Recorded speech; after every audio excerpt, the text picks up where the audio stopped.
Nah, itu biasanya tuh gue udah ada di watchlist. Jadi di watchlist gue pisah-pisahin ini sektor ini sektor ini. Terus ya ngecek, kita lihat salah satu ngecek volumenya lah gitu, ngecek. Biasanya gue sih ngecek volumenya, ngecek frekuensinya gitu, frekuensi dalam harian. Nah itu biasa ada sedikit kelihatan lah. At least gue pasang alert. Gue kan mungkin kalau kita yang pakai trading view kan bisa pasang alert kan. Nah itu biasa gue pasang alert by volume juga bisa. Jadi once ketika contoh mungkin Arto. Contoh mungkin Arto ya. Tadi gue juga sempat nulis sih di Instagram gue, terus gue tag ke community. Cara gue analisa si Arto tadi pagi itu tuh, gue biasa tuh suka nemuin antara, biasa kan kalau di deket closing itu tiba-tiba volumenya spike di 5 menit, tapi harganya tetap. Nah itu biasanya besoknya bakal naik tuh sahamnya. Itu terjadi di saham mungkin second liner atau first liner. Mungkin kalau third liner mungkin sebagian besar yang volume yang market cap-nya cukup gede lah gitu.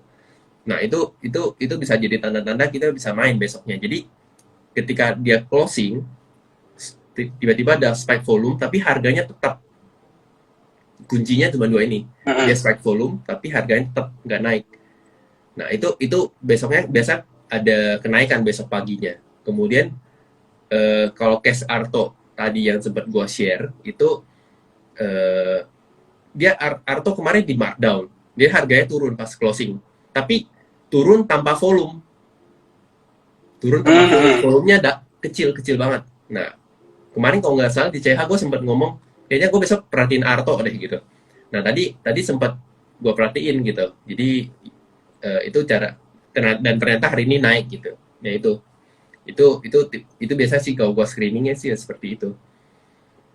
Jadi gue sih lebih berpatokan ke kayak cara screenernya, ya gue pakai juga screener di TradingView, terus ada apps-nya untuk screener juga gitu. Jadi semua di compare lah kayak gitu. Jadi sebenarnya sih pada dasarnya tuh tetap bikin PR ya, teman-teman harus tahu nih saham mana. Iya, saham mana yang menarik baru dicek masing-masing. Jadi jangan males gitu loh. Jangan apa-apa nunggu, apa-apa gitu. Karena screenernya apa nih? Nada nih. Mana yang langsung bandar nih?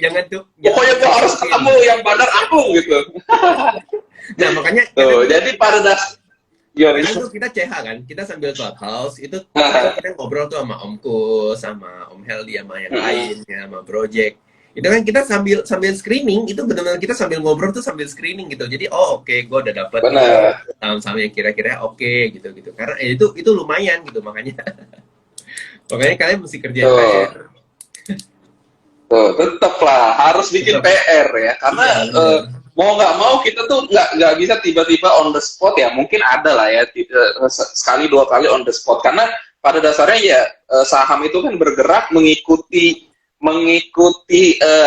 big player lah ya, mengikuti big money, mengikuti uang bakal kemana gitu kan. Kalau mau nggak mau ya teman-teman harus ngikutin nih. Oke, gua harus ini bikin PR 1, 2, 3 nah baru tuh mungkin teman-teman lihat tuh di screening mana masuk ini apa. Nah bener tuh di komentar ada yang nanya pakai screennya saham lagi, bener banget ya. Jadi kalau teman-teman udah punya PR, gue di promo lagi nih, kalau teman-teman udah punya PR, nanti buka tuh di dashboard, scroll paling bawah, nanti muncul tuh saham ini masuk screener apa aja gitu loh. Ya jadi mau nggak mau teman-teman harus tahu nih, oh ternyata screener ini masuk di white candle, atau masuk akumulasi, atau masuk golden cross, crossover. Nah gitu, itu perlu ya, karena ya balik lagi, kalau kayak project itu memang suka scalping juga, cuman scalping yang project beli itu adalah saham yang ada di list swing gitu loh. Jadi pada dasarnya swing, cara masuknya intraday, dan terkadang ya ya kalau intraday nggak bagus ya nggak masuk gitu loh, nggak tiba-tiba buy at any price at any time, nggak gitu juga gitu. Jadi ingat ya, bikin PR. Oke deh, ini bentar, kita punya waktu 11 menit lagi. Gue pengen coba teman-teman bertanya, nanti yang pertanyaannya paling bagus, atau mungkin nanti project tandai juga, nanti bakal Project kasih akses subscription sahamologi 1 bulan ya buat 3 orang penanya nih. Asik. Gue kemarin udah ngomong sama Bibo. Bibo gue kasih nih ya biar seru. Coba deh. Nah, entah nanya saham, entah nanya apa, monggo ya. Coba Pokoknya ada paling yang mau menarik. nanya nggak nih? Iyo, yang paling menarik atau mungkin ada yang nanya terkait saham. Yang pertanyaan di atas nggak dibaca ya, ini nanya baru. Ulang, ulang. Ulang, nanya ulang, ayo ulang. Gitu. Iya tuh, kadang gue juga, gue makanya kan kadang akhir-akhir ini, gue iseng deh ikut-ikut. Kalau gue tuh pribadi ya gini, terkadang gue tuh bukannya gue nggak percaya analisa orang. Terkadang kalau gue udah terlalu banyak orang ngomongin saham yang gue pengen, gue justru minder gitu. Takut, Kenapa? takut. Karena tadi tuh, iya malah kayak misalkan, oh si ini ngomongin, si itu ngomongin ya, ngelihat chartnya udah nanggung, ini mah cuci piring gitu kan, orang udah banjir gitu kan. Kayak tadi bandar ngelihat, oh saham gue nih udah banyak yang ngomong ya males gitu loh. Makanya kadang gue tuh nggak bukannya males ini ya, mungkin kadang gue nggak ada waktu juga ya. Cuman ya gitu, udah deh, gue kacamata kuda aja deh yang gue bilang bagus ya gue haka gitu kan. Kalau ngeliat orang mulai pom baru gue mungkin take profit sebagian gitu. Betul. Nah, Contoh, coba nih mana nih? Gimana? ini tadi ada contoh yang pas Project ngomong cuci piring. Gua nggak cuci piring itu biasanya contoh gini. Tadi kayaknya ada yang nanya Medco ya kalau nggak salah ya. Medco kan Ah, keluar laporan keuangan tuh. Terus hari ini kan kalau nggak salah gap up, ah, gap up, ah. gap up kan. Terus akhirnya turun kan. Nah itu contoh yang tadi lagi kita bilang. Ini tiba-tiba ada yang mau beli nih. Terus yang kita punya barang ya udah kita jualan gitu. Gitu teman-teman. Yo, Gue ingetin project terus. jualan. Nah, Yo, project jualan. gue itu kalau di grup tuh suka ngomong open open open gap up sama dengan jualan.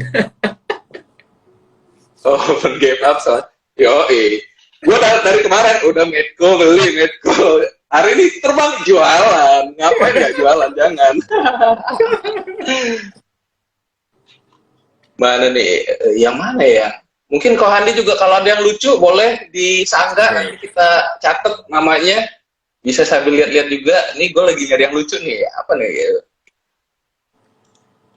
Nah, ini cocok nih sama kayak gue komen, berapa lama belajar dari zero sampai bisa jadi swing trader and scalper project. Nah, kemarin kan gue juga ngomong kan, siapa satunya tuh yang ngomong itu kok Handi ya? Kok Friday satu lagi. Kok Friday dia bilang kan ini, apa kemarin gimana dia bilang sehari itu 4 jam, seminggu itu kan berarti ya dikali aja 20 jam. Terus gue bilang mungkin teman-teman butuh waktu sekian buat jago. Terus gue komen sebenarnya sih, kalau teman-teman ngerti yang lain ya bisa lebih cepat. Cuma terkadang jago itu tuh apa sih ininya? Nah, kalau menurut Kak Hani gimana? Iya benar. Oh itu yang di IG ya. Gue kirain di CH kemarin. Iya di IG. Iya. Jadi di IG. Gimana tadi buat jago itu butuh berapa lama ya? Intinya sih butuh berapa lama sih biar kita bisa menguasai market lah gitu. Apakah butuh 9 tahun kalau kata Ko Friday, apa bisa lebih cepat apa gimana menurut Bang Andi? Kalau menurut gua tuh tergantung ya. Karena ada orang yang butuh mungkin katakan 4 tahun, 5 tahun udah bisa gitu. Itu tergantung ya, itu balik lagi frekuensi mereka belajar itu seberapa ini, karena banyak faktor sih. Nggak bisa ngomong oke, kalau mau jago saham itu minimal 5 tahun, nggak bisa sih. Tapi itu kayaknya proses. Jadi kalau kita rajin tiap hari kita belajar dan ingat ya, belajar nggak cuma baca. Kita baca buku saham nih, kita baca doang tapi nggak kita praktekin, itu percuma gitu. Itu percuma. Karena apa? Karena kalian cuma tahu teori, tapi once ketika kalian eksekusi, itu akan berbeda. Kenapa? Ketika kalian baca buku saham, itu kalian nggak ngelibatin yang namanya emosi. Tapi begitu kita trading, itu kan kita melibatkan emosi. Itu satu. Kedua, itu sama aja kayak gue sering bilang, orang jago analisa belum tentu jago trading. Ada kok orang yang nggak jago analisa tapi jago trading. Karena apa? Karena itu tadi, ketika kita trading kita melibatkan emosi. Tiba-tiba nih market diguyur kayak tadi sesi 2, tiba-tiba market turun. Itu kalau kalau yang punya emosi yang kurang stabil atau mungkin yang gampang panik itu pasti udah jualan, udah buang barang gitu loh. Nah, itu jadi kalau menurut gua tuh mungkin rata-rata mungkin ya di atas 4 tahun, di atas 4 tahun di atas 3 tahun tuh mungkin udah mulai stabil lah. At least dia udah tahu, udah punya pengalaman karena yang namanya kita ngelakuin sesuatu ya, entah itu di trading atau mungkin kalian di bisnis atau mungkin kalian lagi nekunin satu bidang skill apa segala macam itu kan butuh jam terbang. Semakin banyak kesalahan yang kalian lakuin itu bakal membuat kalian tambah jago, gitu aja sih. Tuh, jadi pada dasarnya seberapa lama sih butuh waktu untuk pelajarin ini semua ya? Kehampaan ini seberapa lama sih sebenarnya balik lagi ke psikologis ya? Iya, Bener banget. Gue juga beberapa nemu kan waktu itu sempat bikin program mentor ya, mentor one on one gitu kan. Jadi project tanyain satu persatu lu gimana nih masalahnya apa dan segala macam. Dan ternyata ya setelah pengalaman di project one on one itu terkadang ya orang-orang yang menurut project ya, terkadang orang-orang yang secara finansial belum ready banget ya justru itu yang butuh waktu lama gitu loh. Yep. Jadi menurut project sih seberapa cepat sih teman-teman seberapa lama sih teman-teman harus belajar menurut project sih ketika teman-teman secara finansial mungkin ya minimal kayak dana darurat udah ready gitu loh. Terus misalkan tinggal yang teman-teman pikirin tuh bukan spekulasinya itu loh, intinya itu loh. Bukan spekulasi gimana gue cara kaya cepet dari saham gitu loh. Nah, ketika teman-teman berpikir itu pasti teman-teman butuh takes time. Lama banget untuk belajar. Karena apa? Karena psikologis teman-teman dari awal tuh udah salah gitu loh. Jadi menurut project sih itu sih. Yang membuat teman-teman merasa kayak kok gue nggak jago-jago, kok gue cut loss terus. Karena tadi secara finansial teman-teman belum siap, ataupun mungkin ketika teman-teman oke deh tujuan gue tuh bukannya untuk spekulasi tapi untuk mempersiapkan finansial. Nah itu. Ya, jadi terkadang ketika teman-teman yang project mentoring modalnya belum kalau project sih bilang ya selama teman-teman modal di bawah 100 juta top up terus gitu loh. Karena pada dasarnya teman-teman di pasar modal itu untuk mempersiapkan finansial bukan untuk spekulasi gitu loh. Jadi harus di top up pelan-pelan dan segala macam. Gak usah mikir gimana gue beggar gimana apa itu menurut proyeksi. Gimana Pak Andi mau ditambahin?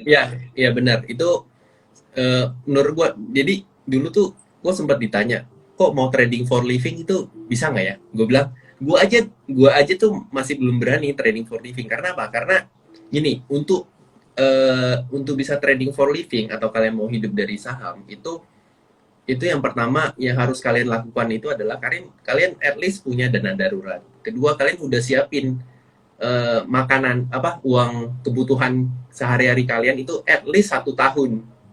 Jadi selama 1 tahun itu kalian udah aman nih uang makannya gitu. Kenapa? Karena apa? Kalau ketika kalian trading dengan ada tekanan, nih gue paling gak suka kalau gue trading ada tekanan, even market lagi bullish, tapi kalau gue trading ada tekanan, ada sesuatu yang harus gue kejar, misalkan katakan target gue harus dapat 10 juta nih bulan ini buat gue hidup. Nah begitu gue ada tekanan itu malah trading gue rusak. Jadi sebisanya kita trading itu tanpa tekanan, mau euforia kita even menurut gue tuh kalau lagi win streak bagus gitu, lagi tradingnya lagi bagus, gue juga menjaga jangan sampai gue terlalu over confidence, karena begitu gue over confidence gue pasti udah ngawur gitu loh.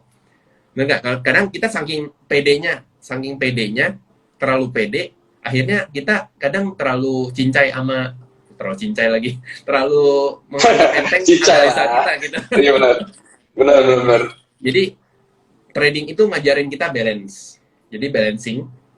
Ketika kalian takut, jangan terlalu takut. Ketika kalian lagi cut loss, ya udah stop. Jangan maksa untuk balas dendam. Itu hal-hal yang nggak boleh lah gitu. Terus kalian lagi win streak, harus tahu di mana gue cukup. Gue udah menang 5 kali, udah gue stop hari ini atau gue stop minggu ini, gitu. Dulu gue belajar untuk bisa dapat trading harian, jadi gue patokin at least 1 hari itu gue dapat 1 juta. itu target yang menurut gue nggak mau ngebebanin gue lah gitu. Jadi gue target begitu hari ini gue udah dapat 1 juta, ya udah gue stop, gue nggak trading lagi gitu. Karena target gue udah Oke. udah capai gitu. Jadi pelan-pelan belajar. Oke, mantep banget nih. Karena 1 menit lagi, tadinya gue pengen 3 pertanyaan, jadi gue short jadi 2 deh ya. Tadi Nggak apa-apa, dari Laura kayaknya bisa lebih Widuri sih, ya, nggak apa-apa sih, nggak masalah. nggak apa-apa ya, oke. Tadi Nah, dari tiga, Laura Widuri ya, jadi tiga, nanti tiga. jangan lupa DM Sahamologi ya, nanti project kasih 2 bulan ya. Terus Oke. satu lagi deh ini, ada dari Uta Dwi Putra tuh. Pertanyaannya, Bang, kalau secara teknikal semua orang patokannya sama, misalkan support atau resistennya sama, gimana tahu bandar bakal markup atau markdown? Jadi poinnya sih sebenarnya kalau semua orang bilang buy, terus bandar ngapain gitu loh. Nah, menurut Kak Andi gimana? Poinnya adalah ketika semua orang suruh baik. Iya, ya ini kan support resisten sama gitu loh. Sedangkan kan kalau misalkan support resisten sama kan semua orang pasti berpikir yang sama gitu kan. Nah, terus gimana tahu bandar bakal markup atau markdown gitu loh. Karena kan pada dasarnya kan bandar akan selalu selangkah lebih maju, selangkah lebih depan ya dari Ya, si retail atau yang kita lihat gitu kan. Nah, menurut Andi gimana?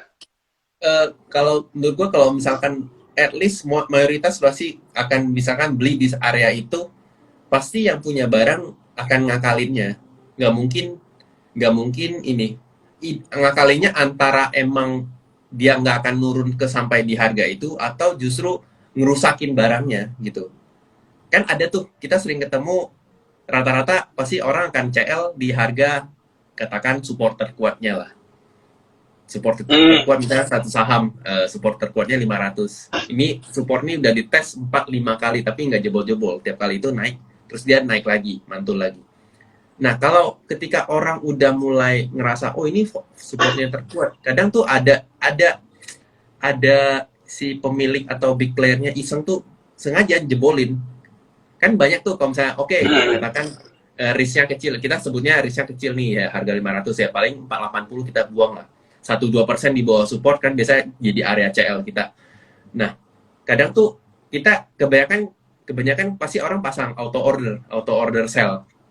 Kan auto order if si harga ini jebol di harga 490 gitu. Itu kadang ada yang mereka sengaja markdown, begitu markdown tep kan jebol semua tuh. Ke sell semua. Mereka dapat barang di harga bawah terus besoknya tinggal ditarik lagi gitu. Jadi ada 2 macam gitu. Jadi kalau ketika kalian, jadi jangan selalu berpikir gampang, oh ini pasti bakal mereka akan ngikutin kemauan kita, nggak bisa. Kemauan mayoritas kita pasti nggak, menurut gue tuh nggak akan terjadi. Mereka pasti akan berkebalikan. Jadi kita sebagai yang investor kecil ya udah kita ikutan aja gitu loh. Kayak gitu sih. Menurut gue nggak bakal. Mereka pasti akan banyak cara lah. Benar banget tuh. Jadi walaupun ya Project bilang, oh ini resisten kuatnya kayak kemarin tuh Arto ya. Arto tuh kan resisten kuatnya tuh di awal-awal tuh 8725 terus terakhir 9375 kan hari ini di break ya. Menurut gua sih sebenarnya ya untuk ketika kita melihat semua support resisten kan sama. Terus bandar melakukan apa? Sebenarnya terkadang ketika kita berpikir itu sama, justru itu sengaja dibikin. Ya jadi ingat ya, ketika teman-teman melihat, oh itu semua sama, misalkan break MA atau break resisten. Ya. Jadi intinya ketika semua orang berpikir itu hal, misalkan buy, itu justru hal yang dibikin tadi kan, ada fase akumulasi, distribusi, sama partisipasi, bisa dibilang markup atau markdown ya. Jadi ketika udah fase markup dan markdown, itu adalah fase di mana teman-teman mudah untuk menganalisa, wah gampang banget, wah ini kayak, gue dewa banget nih, apa-apa kayak langsung buy, cuan, nah itu ya. Jadi bisa dibilang justru ketika teman-teman melihat semua patokannya sama dan sesuai dengan apa yang teman-teman ekspektasikan, justru itu hal yang sengaja dibuat oleh bandar untuk tadi, atau either dia markup atau markdown. Nah terkadang terjadi false ya, itu buat teman-teman butuh namanya rule of three ya. 3%, 3 candle, 3 hari. Mau nggak mau ya, karena tadi tuh bener. Gue tuh pernah waktu itu diceritain sama bandar temannya Om Kus lah ya, waktu itu pernah tuh ketemu, dibilang kamu itu kalau beli support jangan beli pasti support, dia bilang, belilah 2-3% di bawah support kan ya, dia bilang. Iya, karena apa? Karena gua pasti nyamperin orang-orang yang mau cut loss dulu gitu loh. Bener. Gua sengaja dulu cut lossin baru gua naikin gitu. Nah itu ya. Jadi memang perlu ada bantalan lebih untuk teman-teman bersandar lah. Karena kalau misalkan ya itulah kenapa butuh money management ya. Jadi teman-teman ketika beli ya mungkin disupport ya jangan langsung tiba-tiba gede gitu loh. Kok gua teman Opus ada lah yang rumahnya di itu tuh di apa di mall itu loh. Dia pernah cerita sama gua dulu. Cuma penonton gua. Gitu. Jadi kurang lebih seperti itu. Oke deh. Terima kasih Ko Handi, seru banget nih, sampai lewat-lewat nih, keren banget nih pembahasannya. Nanti kita ngobrol-ngobrol lagi, mungkin kita ngobrol-ngobrol di CH ya, biar lebih seru ya. Iya. Jadi nanti buat teman-teman yang siap. Jadi nanti buat teman-teman yang info buat Laura Widuri sama Uta Dwi Putra ya, karena udah di-mention pertanyaannya, nanti coba DM ya, nanti bakal Gojek kasih 2 bulan akses saham aplikasi Sahamologi ya. Jangan lupa download ya. Nanti kasih emailnya biar Gojek masukin. Itu aja dari Gojek. Nanti minggu depan kita ada, minggu depan tuh judulnya apa ya? Gue lupa deh. Sebentar. Smart money ya, gue tahu ya. Oke, iya benar. Minggu depan kita bakal bicara smart money. Waduh, ini sama praktisinya langsung yang emang kok tahu? Gue tahu. Ya, jadi smart money, smart money gimana teman-teman bisa ngikutin smart money? Hari ini kan kita ngomongin bandar nih, ya kan? Tadi kita bicara bandar jahat, bandar ini. Nah, nanti kita akan kerucutin lagi gimana sih smart money akan bekerja di pasar modal ya.